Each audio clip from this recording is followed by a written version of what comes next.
வணக்கம். நான் டாக்டர் அன்புமணி ராமதாஸ் பேசுகிறேன். பொதுமக்களுக்கு ஒரு அன்பான வேண்டுகோள்.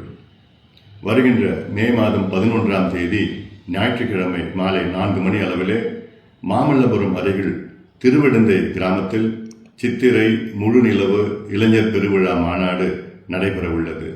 இந்த மாநாட்டிலே பல லட்சக்கணக்கான மக்கள் கலந்து கொள்ள இருக்கின்றார்கள். இந்த மாநாட்டுடைய நோக்கம் சமூகத்தில் அடக்கப்பட்ட, ஒடுக்கப்பட்ட, வஞ்சிக்கப்பட்ட மக்களுக்கு சமூக நீதி கிடைக்க வேண்டும், அவர்கள் வாழ்க்கையில் முன்னேற வேண்டும் என்ற நோக்கத்திலே இந்த மாநாடு நடைபெற உள்ளது. இந்த மாநாட்டின் நேரத்தில் அந்த பகுதியிலே போக்குவரத்து நெரிசல் ஏற்படலாம். அதற்கு முன்னெச்சரிக்கையாக பொதுமக்களுக்கு இந்த தகவலை சொல்ல நான் கடமைப்பட்டிருக்கின்றேன். ஞாயிற்றுக்கிழமை அன்று தயவு செய்து ECR, OMR பகுதியை நீங்கள் தவிர்க்க வேண்டும். இது ஒரு அன்பான ஒரு வேண்டுகோள். அந்த பகுதியிலே போக்குவரத்து நெரிசல் ஏதாவது ஏற்பட்டால் மன்னிக்க வேண்டும். காரணம், இந்த மாநாடு சமூக நீதிக்காக நடைபெற உள்ள மாநாடு. இதற்கு அனைவரும் ஒத்துழைக்க வேண்டும் என்று உங்களை பணிவோடு பாசத்தோடு கேட்டுக்கொள்கின்றேன். நன்றி.